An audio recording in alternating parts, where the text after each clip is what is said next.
Obrigado pelo convite mais uma vez.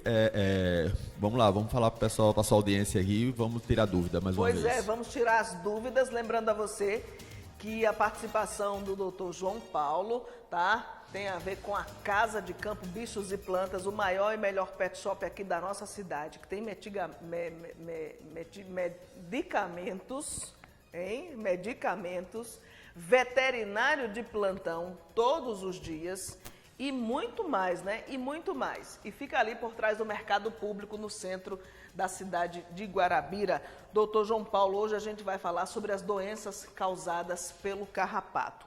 Bichinho tão comum, né? Na vida dos nossos animais. Isso. Seguindo aquela tendência que a gente propôs aqui, de mostrar as questões atuais aqui na nossa cidade, os climas mais quentes favorecem a proliferação de carrapatos, né? Tornam o ambiente um pouco mais propício. A falta de chuva, a maior quantidade de sol, essa situação costuma fazer com que eles proliferem mais, né? E aí a gente tem, momento, então, além do parasitismo que eles né? propõem, exatamente, além do parasitismo que ele propõe, né, de sugar o sangue, de parasitar, eles também acabam inoculando doenças, né? E essas doenças é o que a gente vai falar a partir de agora. São quantas ao todo? Olha, são inúmeras, digamos assim. Mas as mais comuns, as mais populares que a gente encontra aqui, né, é a babésia, a erlíquia, a anaplasmose e o hepatosum.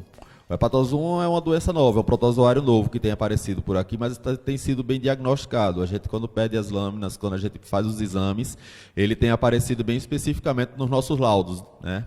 Apesar dele ter uma situação de tratamento parecido com a babésia, digamos assim, uma similaridade na questão do tratamento, mas é uma doença um tanto quanto diferente. Os carrapatos, eles são vírus ou são bactérias? Não, o carrapato, na verdade, ele é o parasita, né? Ele é o vetor para as doenças.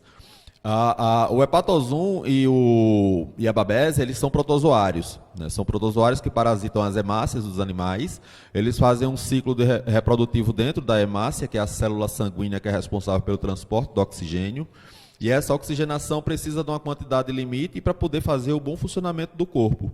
O que acontece? A babésia, tanto a babésia como o hepatosum, elas acabam reproduzindo dentro da hemácia e estouram essa célula, fazendo com que diminua a quantidade, né? Aquele monte de protozoáriozinho que saiu ali daquela célula, ela acaba parasitando outras células de outras hemácias, causando mais reprodução e estourando mais células. E isso, com o passar do tempo, eles destroem tantas células que o animal chega a um quadro de anemia, né? Então esse é o princípio tanto da babésia como do hepatosum para causar patologia nas pessoas. Essa destruição muitas vezes acomete uma quantidade de proteína muito alta na corrente sanguínea que pode comprometer outros órgãos. Pode fazer com que o fígado trabalhe mais, pode fazer com que o baço trabalhe mais, pode prejudicar também o funcionamento renal, né? E esses são agravantes secundários à anemia que podem ser causados por essa doença. Todas as doenças causadas pelo carrapato, elas são doenças graves? Elas podem se tornar graves se a gente não tiver uma abordagem rápida, né? Porque, como eu falei, o protozoário é um ser microscópico que parasita uma célula, né? A gente tem no corpo, os animais têm no corpo uma determinada quantidade para o funcionamento normal, habitual, de todo o sistema, da oxigenação dos órgãos, da oxigenação dos tecidos, da vida, digamos assim. O oxigênio é uma molécula que faz parte da produção energética do corpo. E aí, quando a gente diminui essa capacidade de disseminação da oxigenação do corpo causada pela doença, ela pode trazer patologias graves. A febre maculosa, ou a febre do carrapato, né, como Isso. é mais conhecida popularmente, essa doença, ela é a mais grave dessas doenças provocadas pelo carrapato?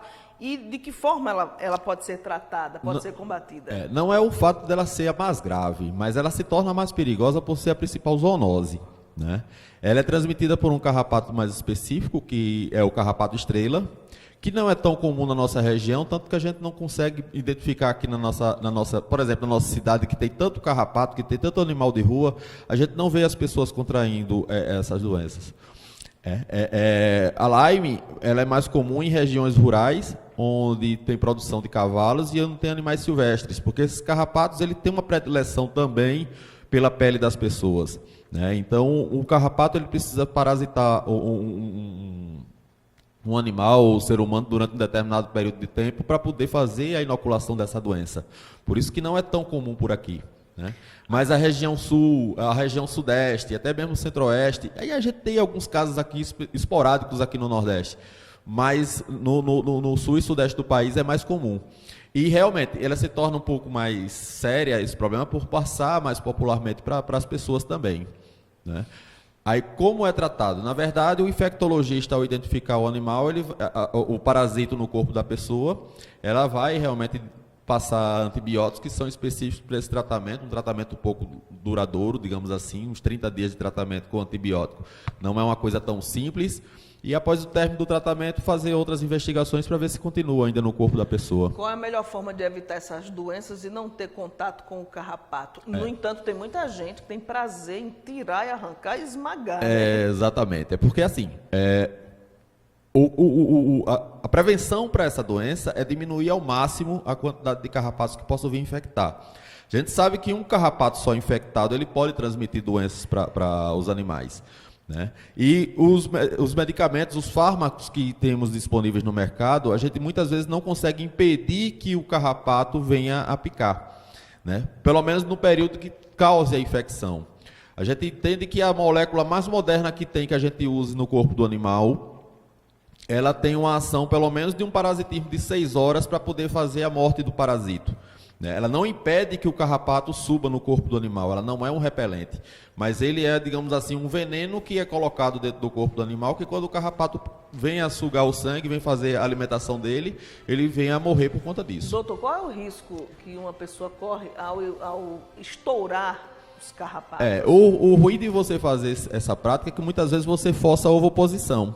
Se o carrapato já tiver com os ovos férteis dentro do corpo dele, na hora que a gente estoura, aquela secreção que sai ali, todinha pode sair os ovos também, né? Mas... Que bicho nojento. É feio, né? Mas assim, a maioria das vezes esses ovos ainda não estão maduros. Então, se você matar e você, digamos assim, lavar a mão, o ideal, na verdade, é você evitar fazer esse tipo de prática. E se por um acaso você vier a tirar o carrapato do corpo do animal, você colocar numa solução que o animal venha a óbito para poder depois fazer o descarte. Quais são os sinais de alerta que o animal dá quando ele está com uma doença causada pelo carrapato? Bom, geralmente na babésia e no hepatozum, o animal desenvolve na primeira, digamos assim, na primeira fase da vida, entre 1 ano e 2 anos, uma febre muito alta, as mucosas começam a ficar pálidas, dependendo da infestação pode causar também alguns sintomas neurológicos, né? A urina costuma ficar um pouco mais escura, e aí, assim, eu creio que o ideal é quando você perceber qualquer comportamento estranho do seu animal, daquilo que você percebe da rotina, já levar o veterinário para que ele possa fazer a abordagem correta. Geralmente um hemograma é a forma mais simples da gente identificar, porque esse parasita é possível de ser visto dentro da hemácia pelo patologista, né? Então, fazendo esse diagnóstico, o tratamento já vai de imediato. As doenças que eu deveria ter falado um pouquinho, mas assim, a gente deu um cortezinho na fala, que são a Ehrlichia e o Anaplasma. Elas são causadas já por bactérias. Durante muito tempo era considerado uma Rickettsia, que era um misto entre uma bactéria e um vírus, mas hoje em dia já é constatado, já é da família realmente das bactérias. Essa doença, ela costuma causar uma diminuição na quantidade de plaquetas no corpo.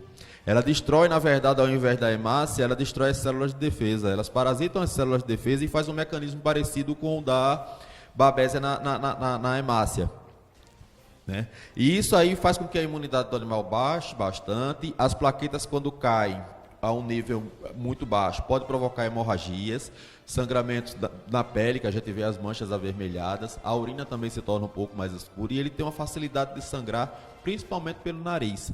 É uma característica bem marcante dessa doença, e a gente tem percebido que agora no calor, esse sintoma tem se manifestado mais. Porque os animais, quando estão com calor, geralmente a pressão aumenta, e essa pressão ela pode fazer romper aqueles microvasos que ficam em mucosas, né? E isso aí é um sintoma bem marcante da erliquiose. Os tratamentos contra a febre maculosa, doença de Lyme, são os mesmos? São bem semelhantes e são os mesmos sintomas essas duas? Os sintomas são bem parecidos, são bem semelhantes. Geralmente na febre maculosa também tem muita dor articular, né? Fica parecendo com uma chikungunya. As pessoas podem confundir inclusive com dengue em algumas fases da doença. Mas aí o infectologista é que realmente precisa fazer esse diagnóstico para ter esse diferencial. Doutor, tem aqui uma pergunta. Ivermectina pode ser utilizada? A ivermectina é uma droga que é muito, assim, comum para fazer tratamento de parasitos, de ectoparasitos, de endoparasitos, mas é uma droga já ultrapassada, né? A ivermectina a gente sabe que tem uma ação muito eficaz, mas ela tem também alguns efeitos colaterais que podem ser prejudiciais. Quais são esses efeitos? Pode causar pancreatite no animal, hepatites, pode causar problemas de vesícula nos animais, eles causam estenose de vesícula com o uso contínuo. E aí, como a gente já tem drogas mais modernas no mercado, a gente acaba abrindo mão da ivermectina. Seria uma alternativa mais barata, né? Mas ela é uma alternativa para tratar os parasitos e não a doença em si. Para deixar o ambiente inóspito para o carrapato, digo, o quintal da nossa residência, qual Isso. a medicação ou o tratamento mais indicado? Exato. Ou a ação É mais importante a indicada? gente tornar o ambiente o mais impermeabilizado possível por conta da questão do ciclo do carrapato. O carrapato, quando ele parasita o animal, ele faz ciclos no ambiente e se o ambiente estiver favorável, por exemplo, com muitas frestas, parede chapiscada, eles, por serem fotofóbicos, eles procuram sempre se esconder em uma fresta desse tipo aí. Então, quanto mais a gente dificultar no ambiente para que o carrapato se esconda e faça novos ciclos, melhor. Existem produtos que podem ser utilizados para fazer dedetização, mas imagina você vai pegar um quintal digamos lá, 20 metros quadrados que seja cheio de terra, de pedras. Como é que a gente vai fazer uma pulverização que seja eficaz para poder atingir o carrapato? Porque se o produto não tocar no carrapato, não vai fazer o efeito, né? A gente, felizmente, a gente tem drogas que são de 3, 4 anos para cá, que ela tem conseguido quebrar esse ciclo do carrapato no próprio corpo do animal. Agora, o carrapato precisa parasitar o animal para poder realmente sofrer o efeito dessa medicação, para morrer. E aí, muitas vezes, as doenças se aproveitam desse fato. A molécula ela é capaz de matar o carrapato, mas ela não é capaz de impedir de, nesse prazo, introduzir a doença. Então, muitas vezes o pessoal fala, meu animal ele toma medicação contra carrapato. Ele está, digamos assim, protegido. Realmente, ele diminui a carga, mas ele não impede que o parasito venha a sugar o sangue dele e contaminar o animal. Então, e essa é uma forma que queira quer não é eficaz de também fazer o controle ambiental. Porque esses produtos que a gente tem utilizado, eles têm um efeito residual muito longo. Então, eles conseguem quebrar o ciclo. A gente tem drogas que passam 35 dias atuando no corpo do animal. E a gente tem drogas que passam 90 dias de forma efetiva atuando no corpo do animal para impedir que o carrapato venha a parasitar e venha a fazer uma reprodução ambiental. O que vai diferir de um tempo para outro? A molécula, né? E assim, com relação ao uso, claro, se eu pudesse usar sempre um produto que tivesse uma ação mais duradoura, melhor. Mas às vezes o preço, muitas vezes assusta o pessoal e aí a gente bota na balança o que é que realmente está proposto para poder fazer um controle mais eficaz. Algumas pessoas que optam pelos dois tratamentos, tanto da medicação ao animal, quanto pulverizar o ambiente. Isso, E aí chegam ocasiões, e já escutei muitos relatos, em que o animal morre depois de o ambiente ter sido pulverizado. Exato, às vezes as pessoas fazem de forma, digamos assim, sem consciência de que aquele ali é um veneno que a gente está utilizando, né? E que existe uma toxicidade, inclusive, para nós. Eu já escutei relatos, inclusive, de acidentes com as pessoas da casa, com o manipulador do veneno, Tiveram digamos assim. contato direto. Porque, quer não, ainda é vendido de forma muito indiscriminada, né? Não é uma empresa só que pode usar aquele determinado veneno. Quando a empresa tem um químico que orienta com relação ao produto a ser utilizado, a vestimenta de quem vai fazer a aplicação daquela pulverização ali, a própria empresa pode dizer, olha, essa casa precisa ficar fechada durante um dia, 2, porque eles sabem a respeito dos riscos que o veneno proporciona. Mas casas de ração ou pet shops, eles vendem esses venenos sem ter esse controle. E aí, como as sem pessoas... dar essa orientação. Não, a orientação às vezes é até dada, mas quando não é um profissional que está utilizando, muitas vezes se negligencia, né? Se escuta falar tanto, fulano usou, então aquilo ali se torna uma coisa meio que banalizada com relação ao uso. Mas se a pessoa tiver os cuidados, pode ser feito também em casa. O problema é saber que precisa usar uma máscara, uma roupa adequada, fazer a diluição na quantidade certa, que muitas vezes, o frasco de 20 ml é para 20 litros de água, a proporção de 1 ml para 1 litro d'água. Vou colocar mais forte, vou colocar para 5 litros, fazer extremamente concentrado, porque aí vai ser mais forte. Não adianta, né? Porque o veneno... É bom seguir a risca as instruções a serem feitas. Ali na bula. E é bom também ter o cuidado, porque você está lidando com um veneno. pode ser que não faça mal naquele momento, mas e o efeito cumulativo se você usa com certa frequência? De preferência não deixar o animal, né? Na verdade, se você conversar com o veterinário, ele descreve para você uma forma um pouco mais segura para que você faça essa utilização.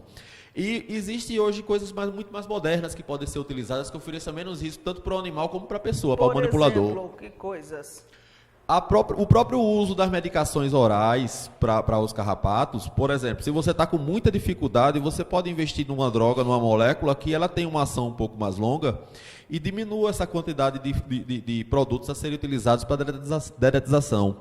A gente percebe que a medicação oral ela tem controlado o ambiente também, né?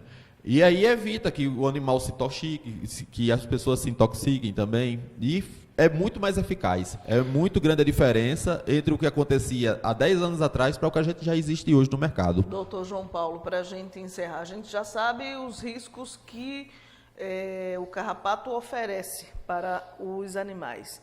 E quais os riscos que ele oferece para nós humanos? O carrapato estrela, ele pode pegar com uma certa facilidade as pessoas.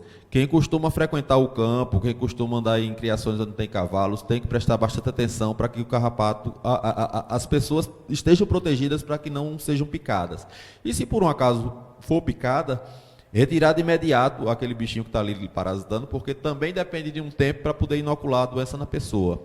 E se por um acaso você tivesse submetido a essa situação, você viu que uma criancinha, por exemplo, foi picada por um carrapato, e depois de um período, vamos dizer assim, de uns 20 dias, ela apresenta uma febre, apresenta uma coisa, é bom levar diretamente para um infectologista.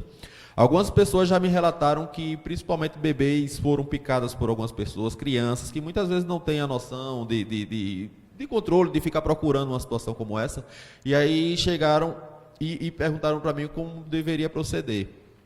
Claro, se você for antecipar, muitas vezes você não tem parasitismo suficiente para um diagnóstico. Mas se você tiver sintomas, você pode procurar um infectologista, que é o médico mais capacitado, e você relata também a situação para o médico, para que ele possa também direcionar essa questão do diagnóstico. Pode procurar, digamos assim, uma sorologia mais específica para identificar qual é o problema que está acontecendo. Não é uma casuística alta, porque graças a Deus os carrapatos daqui não gostam muito do sangue da gente, né? E que continuem assim. Mas se por um acaso acontecer, esse fato tem que ser marcado para poder levar até o médico, para que não tenha, digamos assim, um desencontro de informação e evite apresente uma dificuldade maior para esse diagnóstico. Doutor, muito obrigada por sua presença mais uma vez aqui no nosso programa. É muito bom, né? É sempre uma alegria estar aqui. E Hoje quando eu falo, plantão? A gente vai embala, a gente vai Hoje embora. de plantão na Casa de Campo, Tô a caminho já. Leve um abraço meu para Galego, para toda a equipe e a minha amiga Joseli. Joia, pode deixar comigo. Telefone de contato. 98879-1877, tá na tela. Esse telefone, ele serve para agendamento de consulta. Muitas vezes a gente tá saindo daqui, o pessoal, meu cachorro tá com uma dor, meu cachorro tá com ferimento, o que é que eu faço, o que é que eu dou de medicamento? Vamos para consulta, porque não tem como a gente fazer isso por telefone, não. É preciso ver, né? É preciso ver, é preciso avaliar o animal para poder fazer a coisa certa. Muito bem.